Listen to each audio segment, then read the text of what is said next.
guys, and welcome to my channel. Today I'm sharing a bit of a different recipe. We are going to be making strawberry freezer jam that's half sugar.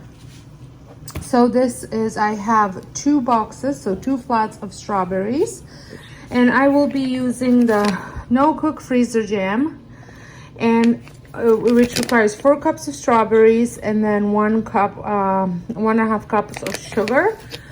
But I am using monk fruit instead for all the 3 batches that I will be making, and then the rest will be sugar if I have any left, or just because this is all the monk fruit. So 2 batches will be with monk fruit and then the rest will be with sugar, because I only have 3 cups of monk fruit.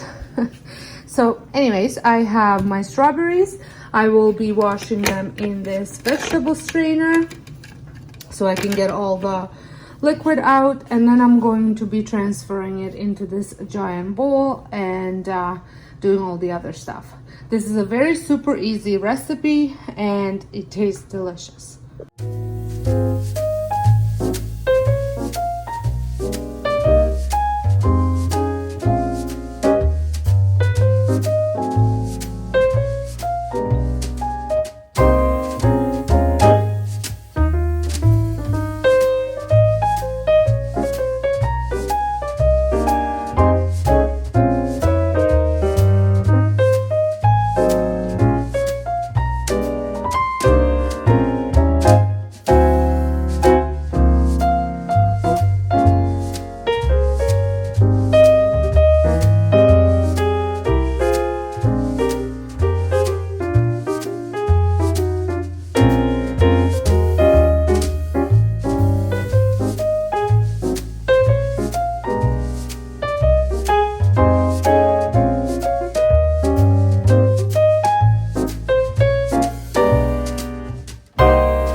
The strawberries are all washed. I'm going to clean them, just take the green part off, and I'm using this little tool.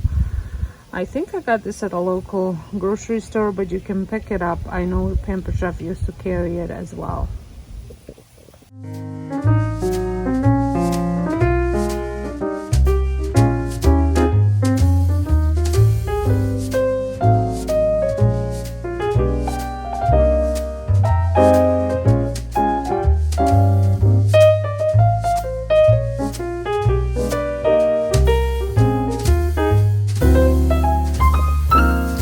To mash up these that I've cleaned just to see how much I have, and I'm using potato masher to do so. So I have 2 trays for the freezer, and now I'm going to add sugar to this one and monk fruit to that one. Now it's time to stir in this thing, and I have to stir it slowly and gradually while mixing, and then I have to leave it for 5 minutes. So I had placed them in the jars, and these are the ones with sugar. So I got 6, and then I got 3, 6, 9, 12, 14 with monk fruit. And I'm going to just label these with S on top so we know that they're with sugar and those are without. And then I already put one in batch in the freezer. I'm going to take the other one in the freezer, and I used this little tool. Makes life so much easier when filling up jars, and it took 2 leveled spoons like this to go into the jar.